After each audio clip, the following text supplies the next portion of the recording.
Сәлеметсіздер ме, құрметті студенттер? Тау-кен кәсіпорындардың құрылысы пәні бойынша бейне дәріске қош келдіңіздер.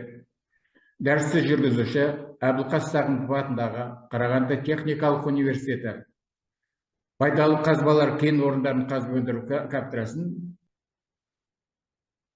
5-ші бөлімде қарастырылатын дәрістің жоспары: жерастылық шаңғылтар кешендерінің типтері, мөлшерлеуіш кен үңгірін жүргізу технологиясы, теу шанағының кен үңгірлерін жүргізу технологиясы, теу шанағы жүргізу технологиясын жетілдіру, ұсатпалау тетігінің кен үңгірлерін жүргізу. Мұнда қарастырылатын ұсатпалау кен үңгірлерінің типтері, ұсатпалау тетігінің кен үңгірлерін жүргізу.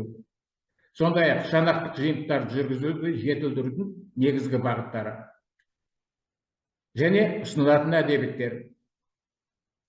Өткен 24-ші дәрісте 4-ші бөлімнің оқпан албарын жүргізудің 6-шы тақырыпшасы кен кәсіпорындарында оқпан албар қазбаларын өту кезінде жабдықтардың рационалдық жиынтықтарын таңдау, теспелерді бұрғылаудың тәсілдерін қарастырған болатынбыз.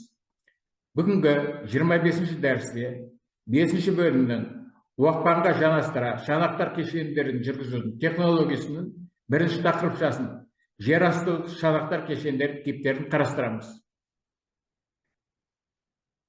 Жерастылық шанақтық кешен өзінің технологиялық құрылуы, конфигурациясы және оны құрайтын қазбалардың өлшемдері бойынша жер астының ең күрделі объектісі болып саналады. Көмір шахталарында жерастылық шанақтық кешенге мыналарды жатқызуға болады. 5-те-1-ші суретте скептік көтермені толтыру құрылғысы камералының жиынтығы келтірілген. Мұндағы 1-ші скептік оқпан, 2-ші көмір шанағы, 3-ші көмірді толтыру құрылғысы, жынысты толтыру құрылғысы, жыныс шанағы, жыныс аударғышы, шаңды сорғыға арналған құбыр, көмір аударғышы және 9-шы жүріс бөлігі.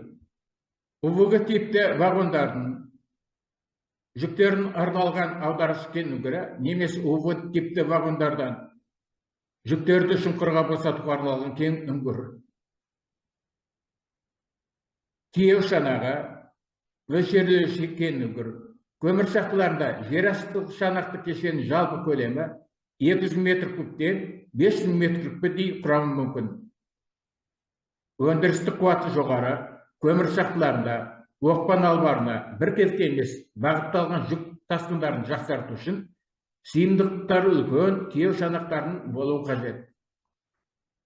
Ондай жағдайда 4-8 метр және биіктігі 20-50 метр цилиндр тәріздес пішінді тік теу шанақтары өтіледі.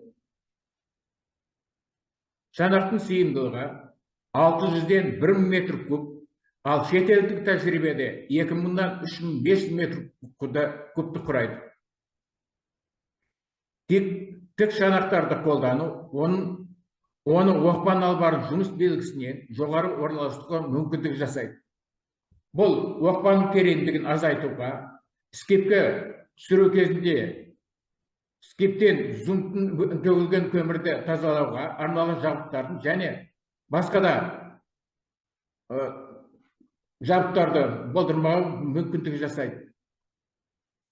Кен кәсіпорындарында жерасты объектілерін жүргізу кезінде және кенді қазып алу кезінде бұрғы аттас тәсілімен жүзеге асырылады. Бұл аттырылған тау-кен массасында шой тастардың, яғни үлкен кесекті жыныстардың болуына себепкер болады. Үлкен кесекті жыныстарда скептермен және бетіне шығарудың алдында жерасты жағдайларында оларды қайталама сақтау қажеттілігі туады. Сондықтан рудниктерде оқпан жанындағы шанақтар кешендеріне кенді сақтату кен үңгірі жатады. Ол ең күрделі және көлем бойынша үлкен болып саналады. Сондай-ақ бұл кешенге бітемелеу және сорғылау кен үңгірлері жатқызуға болады. 2-ші суретте кеніштің ұсатқышты шанақтық жиынтығы көрсетілген.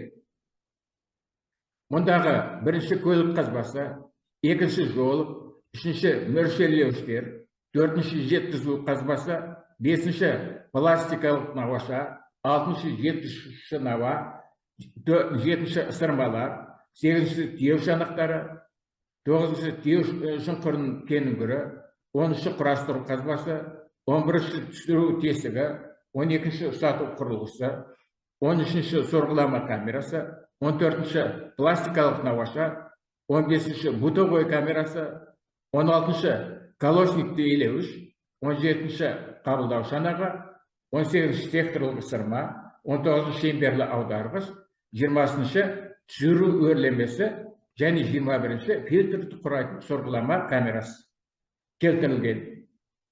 Кеніштерде, яғни рудниктерге арналған жерастылық шаңықтар көлемі орташа есеппен алғанда 12-ден 15 метр куб, 1000 метр кубты құрауы мүмкін. Мысалы, Қазақмыс корпорациясының 55-57 шахталарында жерасты кешендерінің көлемі 30.000 метр кубке дейін, ал Аникс кенішінде шамамен 100.000 метр кубке дейін құрайды. Жұмыстардың үлкен көлемдері және құрылыстың ұзақ мерзімде орындалу, ұсатпалы шанақтар кешендерін жүргізу кезінде оларға өте үлкен көлемді күрделі шығындардың жұмсалуына себепкер болады. Сондықтан әрбір жұмыс горизонтында ұсатпалы шанақтар кешендерінің болуынан бас тартуға тура келеді. Кен кәсіпорындарының шахталарында олардың негізінде 2-ден 3 горизонттан кейін орналастырады. Дәрісте ұсынылатын әдебиеттер тау-кен кәсіпорындарының құрылысы, Қазақстан Республикасы Білім және ғылым министрлігі оқу орындарының студенттеріне оқулық ретінде ұсынған. Авторлар Қамар Айдарова, Қарағанды баспасы 2015 жылы шығарылған, 285 құрайды. Сондай-ақ жер асты тау-кен жұмыстарында дайындау қазбаларын жүргізу технологиясы, Қазақстан Республикасы оқу ағарту министрлігі ұсынған оқулық, авторлар Қамар, Демин Абеу, Қарағанды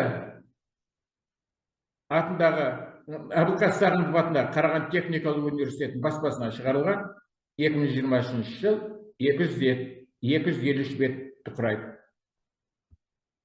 Бүгінгі 25-ші дәрісте 5-ші бөлімнің оқпанға жанастыра шанақтар кешендерін жүргізудің технологиясының бірінші тақырыпшасын, жерастылық шанақтар кешендерінің типтерін қарастырдық. Дәріс аяқталды.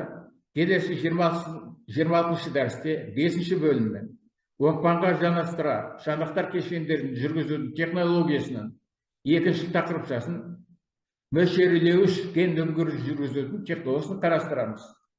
Назарларыңызға рахмет.